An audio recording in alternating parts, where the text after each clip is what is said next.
10 বছর ধরে তো এইভাবেই খেলতেছি, আর কত সেট করবো? অ্যাজ এ ক্যাপ্টেন বলেন, অ্যাজ এ ব্যাটসম্যান, আমি যখন ব্যাটিংয়ে যাই তখন তো আমি ক্যাপ্টেন থাকি না, আমি ব্যাটসম্যান থাকি। ডেফিনেটলি যে কোনো টিমকে বিট করার মতো মেন্টালিটি আমাদের আছে। আপনার কথা জিজ্ঞেস করেছিলাম, আপনি নিজেকে ওইভাবে সেট করবেন কিনা, যে যেহেতু খেলতেই হয় এখানে ভালো করে নিজেকে ভালো করা যায়। 10 বছর ধরে তো এইভাবেই খেলতেছি, আর কত সেট করবো? পারফর্ম করতে পারতেছি না, দ্যাটস একটা জায়গা আছে যে না, কন্টিনিউ পারফর্ম করাটা, ওটা আমি সবসময় চেষ্টা করতেছি। বাট প্র্যাকটিসে কখনো কমতি ছিল না এবং ভবিষ্যতেও থাকবে না।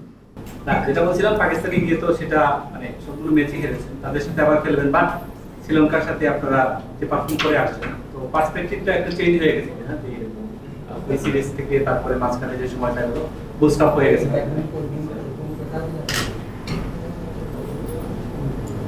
শুনতে পাচ্ছেন? কোশ্চেনটা কি? বুস্ট আপ মানে পার্সপেক্টিভটা চেঞ্জ হয়েছে কিনা। পাকিস্তান সিরিজে সেখানে একটা মোরালি ডাউন অবস্থায় ছিলেন, তারপরে আবার শ্রীলঙ্কার বিপক্ষে জেতার পরে আবার সেই পাকিস্তানের বিপক্ষে নামছেন, এখন প্রেক্ষাপটটা একটু বদলে গেছে। প্রেক্ষাপট যখন পাকিস্তানে খেলতে যাই, সেম চিন্তাধারায় ছিল যে আমরা জেতার জন্য খেলবো। আনফর্চুনেটলি আমরা জিততে পারিনি, কিছু মিস্টেক করেছিলাম যে জন্য আমরা রেজাল্ট করতে পারিনি। বাট আমার মনে হয় আমরা শ্রীলঙ্কা সিরিজটা ওভারঅল ফার্স্ট ম্যাচ হারার পরে আমরা ভালো মতনই কাম ব্যাক করেছি। অবশ্যই আমাদের প্রত্যেকটা প্লেয়ারের ভিতরেই কনফিডেন্স সে গ্রো আপ করেছে, but at the same time different condition, different team, different ball and bat game. So আমার কাছে মনে হয় যে পার্টিকুলারলি আপনার ওই দিনে আবার ওইভাবেই গুড ক্রিকেট খেলতে হবে। কনফিডেন্স লেভেল আপনাকে সাহায্য করবে, but at the same time আপনার কনসেন্ট্রেট লেভেল কেমন আছে ওই জায়গাটা ধরে রাখার জন্য আমার মনে হয় ওইটা বেশি জরুরি হবে সামনের ম্যাচের জন্য। তো আপনার শ্রীলঙ্কা শেষে ফাইনাল প্রেস কনফারেন্সে বলেছিলেন যে এখানে বৃষ্টি হচ্ছে, এই উইকেটগুলি দেখে মাটির নিচে পানি থাকবে, তো সবকিছু মিলিয়ে যেটা মিরপুরের একটা এরকম যে ক্রিকেটটা খেলেছেন আপনার শ্রীলঙ্কা সেরকম নাও হতে পারে। তো তারপরে আজকে উইকেট দেখার পর আপনার কি মনে হয়েছে যে এখানে আপনার সবসময় খেলা অভ্যস্ত, এই কন্ডিশনে পাকিস্তানকে শুরু থেকে বিট করার মতো মেন্টালিটি বা স্ট্রেংথ আপনাদের রয়েছে কিনা? ডেফিনেটলি যে কোনো টিমকে বিট করার মতো মেন্টালিটি আমাদের আছে এবং আমরা সেই চেষ্টাই করব। বাট পার্টিকুলার ওই দিনটাতে আপনাকে ভালো ক্রিকেট খেলতে হবে, তার মানে এই না যে হোম কন্ডিশন বলে যে আমরাই বেটার ক্রিকেট খেলবো, তা না। আগেও বলেছি পাকিস্তান গুড সাইড এবং তারা ম্যাক্সিমাম প্লেয়ারই এই বিপিএলে খেলে থাকে। সো তারা সেই কন্ডিশনটা সম্বন্ধে জানে অ্যান্ড আমরা চেষ্টা করবো আমাদের ভালো ক্রিকেটটা খেলার। মিরপুরের পিচের দুই রকমের একটা ইয়ে থাকে, যেমন এবছর বিপিএল এ যখন খেলা হয়েছে তখন যারা সন্ধ্যার ম্যাচে আগে ব্যাটিং করে তাদের অ্যাভারেজ 150 উপর, টিমের অ্যাভারেজ 150 রানস করে অ্যাটলিস্ট 200 রানেরও ইনিংস আছে। যদি আমরা টি20 ইন্টারন্যাশনাল দেখি সেই অ্যাভারেজটা আবার 125-এর ঘরে চলে যায় যদি আপনি গত 5টা ইনিংসই দেখেন এই মাঠে, যেটা হচ্ছে জিম্বাবুয়ের সাথে গত বছর, আর তার আগে অস্ট্রেলিয়ার সাথে বা নিউজিল্যান্ড, অনেকদিন এখানে টি20 ইন্টারন্যাশনাল হয়। তো আপনি আজকে অনেকক্ষণ যেমন পিচ দেখলেন, কি মনে হচ্ছে যে এটাকে আমরা একটা বিপিএল এর মতন একটা উইকেট পেতে যাচ্ছি, নাকি এই বৃষ্টির কারণে ডিফিকাল্ট হবে পিচটাকে রিড করা?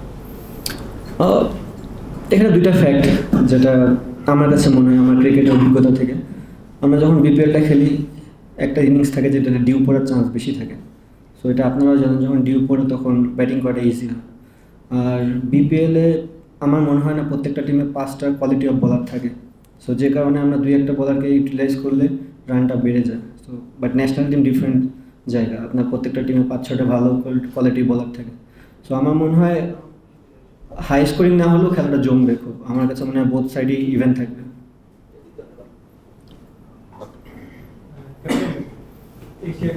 ইন্ডিয়া সিরিজটা যেহেতু পোস্টপোন হয়ে গেল আর কি, এখন এশিয়া কাপের আগে এইটাই প্রবলি দ্য লাস্ট সিরিজ মানে আমাদের জন্য। এই সিরিজটাতে দুটো ব্যাপার থাকতে পারে, একটা হচ্ছে যে আপনারা সেটেল একটা টিম সেটাই খেলাবেন, আপনাদের কম্বিনেশনটা ধরে রাখবেন, আর একটা হচ্ছে যে একাদশে নতুন কিছু ট্রাই করবেন কিনা, যে আরেকটু অপশন আপনারা বাড়ানোর জন্য একটু দেখবেন কিনা, আপনারা ফিক্স থাকবেন যেটা আপনারা করে আসেন। দেখা যাক, পার্টিকুলার দিন পার্টিকুলার কন্ডিশনের উপরে আমরা বিবেচনা করব। আমাদের টিমের যে ব্রেঞ্চ স্ট্রেংথটা এখনও আছে, আমার মনে হয় সবাই ক্যাপাবল ওই জায়গাটায় খেলার মতো, এবং আমরা ম্যান ম্যানেজমেন্ট ডিপেন্ড করবো যে কোন সময় কাকে খেলানো যায় এবং আমরা চেষ্টা করবো এভাবে খেলানোর।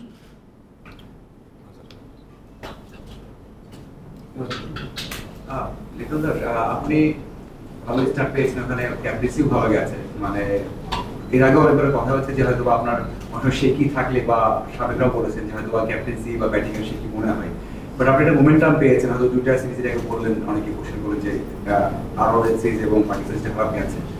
এই লিটন দাস মানে সামনে এশিয়া কাপ হোক অথবা বিশ্বকাপ হোক, তারাই কিন্তু ভালো একটা মোমেন্টাম আপনি পেলেন কিনা, মানে দলের বড় একটা আপনি ক্যাপ্টেন, এটা খুব জরুরি ছিল কিনা, এবং আপনার এটা মানে আপনার ক্যারিয়ারের জন্য একটু ভালো হলো যে ক্যাপ্টেন হিসেবে ভালো হলো না দলকে ক্যারি করার জন্য? না, জিনিসটা তেমন না। প্রত্যেকটা সিরিজই খুবই ইম্পর্টেন্ট।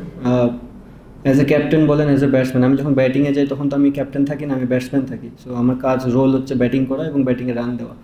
প্রত্যেকটা গেমে তাই আমার চিন্তাধারা থাকে, এবং এটা আমি যতদিন ক্রিকেট খেলবো চেষ্টা করবো, যদি আমি ক্যাপ্টেন ভবিষ্যতে থাকি এইভাবে চেষ্টা করে যাবো যে অ্যাজ এ ব্যাটসম্যানের রোলটা প্লে করার জন্য। বাট জিনিস হচ্ছে যে ফিউচার অতটা দেখাটা ঠিক না এই মুহূর্তে, because Asia cup, world cup এখন অনেক দূর। আমার মনে হয় পার্টিকুলার যে টাইমটা, যে সিরিজগুলো আমরা খেলি, যেহেতু শ্রীলঙ্কা আমাদের একটা ভালো সিরিজ গেছে ওভারঅল ফুল টিমের, আমরা চেষ্টা করবো এই কনফিডেন্সটা জন্য ফুল টিমে আবার ধরে রাখতে পারি মিরপুরেও। দেন বাদবাকি আমাদের হাতে সময় থাকবে, ক্যাম্প করবো আমরা, আবার নেক্সট কোনো সিরিজ খেলবো, দেন আলাদা একটা প্ল্যানিংয়ে যাবো। অবভিয়াসলি আমাদের একটা প্ল্যানিং তো আছে যে আমরা ওয়ার্ল্ড কাপ খেলতে যাবো, বিগ ইভেন্ট, তার আগে এশিয়া কাপ আছে। বাট তার আগে যে কিছু জিনিস যে মানে আপনি এক ধাপে তো 10 তলায় উঠতে পারবেন না, 1, 2, 3 করে আগাতে হবে। তো আমাদের এই ধাপগুলো হচ্ছে এই জায়গায় আমরা চেষ্টা করবো এখানে ফুলফিল করার জন্য। ক্যাপ্টেন, আপনি বলেছিলেন সার্ফেস ফার্স্ট, সেখানে ব্যাটিং ট্র্যাক হলে মেহেদি মিরাজ এবং স্পিন ট্র্যাক হলে মিরপুরে উইকেটটা আসলে কেমন দেখছেন, কার সম্ভাবনা বেশি? দুইজনের সম্ভাবনাই খুব বেশি, আমরা ডিসাইড করে কালকে দেখতে পারবেন।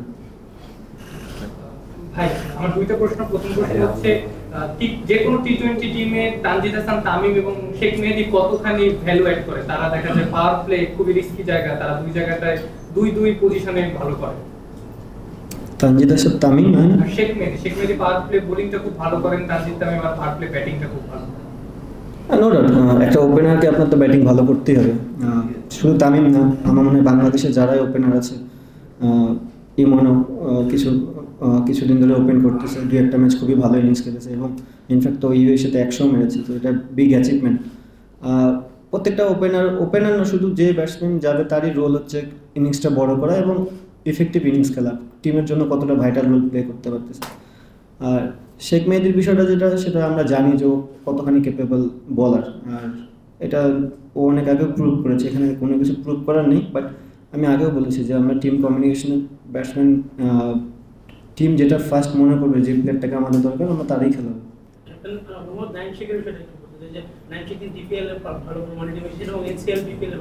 একটু আসতে হবে, সরি।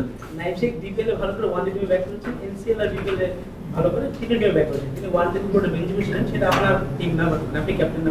টি20তে আপনি ক্যাপ্টেন, এবং এই প্রথম ম্যাচটা খেলার পরে 2 ম্যাচ বেঞ্চে ছিলেন। প্রথম ম্যাচটা তার খেলার কথা ছিল না, যাকে তো একজন প্লেয়ার যখন আসলে এরকম ভালো খেলে, কয়েকটা টুর্নামেন্ট ভালো খেলে সে টিমে আসে এবং পুরো সিস্টেম তার বেঞ্চে বসে থাকতে হবে, এটা আসলে তার জন্য মেন্টালি ডাউন হওয়ার একটা বিষয় কিনা, প্লাস হচ্ছে ক্যাপ্টেন হিসেবে এসব ক্ষেত্রে আপনার মেসেজটা কি থাকে ক্রিকেটের জন্য? আমার কাছে মনে হয় না যে প্রফেশনাল প্লেয়ারে আপনার মেন্টালি ডাউন হওয়ার কোনো চান্স এখানে আমি দেখি না। হ্যাঁ, আপনি এটাও বুঝতে হবে, আপনি যে কোনো প্লেয়ারই যখন বাংলাদেশ টিমে ঢুকবে, ডোমেস্টিকে রান করে ঢুকবে, বাট আপনি যার জায়গাটা নেবেন, যার জায়গাটা খেলবেন, সে তো ন্যাশনাল টিম খেলতেছে এবং প্রুভেন। সো তার জায়গায় আসতে গেলেও আপনাকে এরকম সিচুয়েশন পার করে আসতে হবে। যেমন আপনি বললেন যে জাকির ইনজুর থাকার কারণে সে খেলতে পারেনি, জাকির যদি ইনজুর না থাকতো নাইম খেলতেও না। সো জিনিসগুলো এখনও তারও অনেক সময় আছে, অপরচুনিটি আসবে, যদি অপরচুনিটি আসে সে চেষ্টা করবে 100% দেওয়ার। আমি বিলিভ করি নাইমের সেই ক্যাপাবিলিটি আছে, নাইম ওটা গ্র্যাব করতে পারবে। ধারাবাহিক 2টা সিরিজে ভালো করার আসলে উদাহরণ খুবই কম, তো আপনারা একটা জায়গা থেকে ভালো সিরিজ জিতে আসবেন এবং অনেকটা সেম উইকেট ধরা হচ্ছে যে শ্রীলঙ্কায় যে ধরনের উইকেট হতে এখানে সেই ধরনের উইকেট হতে পারে। আপনার একটু বেশি কনসার্ন কিনা যে সিরিজটা ভালো খেলতে হবে বা কীভাবে টানা 2টা সিরিজ জয় করে যায়? চেষ্টার তো কখনো কমতি থাকবে না, শুধু 2টা কেন, যদি ব্যাক টু ব্যাক অনেকগুলো সিরিজও হয় আমাদের একই মাইন্ডসেট থাকবে, একই গোল থাকবে, সিরিজ জিতা। বাট পার্টিকুলার ডে আমি বললামই যে আমাদের ভালো ক্রিকেটটা খেলতে হবে। শ্রীলঙ্কায় 2 দিন আগে যেটা ঘটে গেছে এটা পাস্ট। সো এখন এটা নতুন জায়গা, নতুন ভেন্যু, সব কিছু নতুনভাবে নিতে হবে, নতুন চ্যালেঞ্জ আসবে। আমরা প্রস্তুত এই চ্যালেঞ্জটা নেওয়ার জন্য, এবং দেখি কী হয়। ক্যাপ্টেন, পাকিস্তান টিমের হয়ে যারা এখানে আসছে প্রায় 8 থেকে 9 জন আছে যারা বিপিএল খেলেন, তারা এই কন্ডিশনটার সাথে অনেক পরিচিত। পাকিস্তান টিমের হয়ে তারা যখন খেলবেন তারা হয়তো আপনাদের কাছে অপরিচিত, কিন্তু ইন্ডিভিজুয়ালি আবার তারা আপনাদের কাছে পরিচিত। এই ব্যাপারটা আসলে আপনি কিভাবে দেখেন যে তারা কি কোনো এখান থেকে অ্যাডভান্টেজ পাবে, বা বাংলাদেশ তাদেরকে নিয়ে কোনো মানে ভাবছে কিনা, বা এই ধরনের তারা যে জানে এই জিনিসটা কেমন আপনার কাছে, আপনার কি মনে হয় যে ক্যাপ্টেনের টিম হিসাবে পাকিস্তানের তারা আপনার মাঠে নামছে, যারা কিছুদিন আগে হয়তো আপনাদের সাথে বিভিন্ন কিছু টিম ছিল? না, এটা তো খুব ভালো জিনিস। ফ্র্যাঞ্চাইজি ক্রিকেটের মজাটাই এটা যে আপনি পুরো ওয়ার্ল্ডের সব প্লেয়ারদের সাথে খেলার সুযোগ থাকে, ফ্রেন্ডশিপ করার সুযোগ থাকে। সো আপনি যদি আপনার একটা জায়গায় স্টপ হয়ে থাকেন শুধুমাত্র ন্যাশনাল টিম, তাহলে কিন্তু আপনি বাইরের প্লেয়ার সম্বন্ধেও জানবেন না, ড্রেসিং রুমও শেয়ার করতে পারবেন না। তো আমার মনে হয় অবভিয়াসলি এটা বোথ সাইডেই কাজে দেবে। তারাও যেমন আমাদের স্ট্রং পয়েন্ট উইক পয়েন্ট জানে, আমরাও তাদের সাথে খেলি, আমরাও স্ট্রং পয়েন্ট উইক পয়েন্ট জানি। সো আমার মনে হয় না খুব একটা সমস্যা হবে, বাট ইকুয়ালি এটা খুব ভালো সাইড।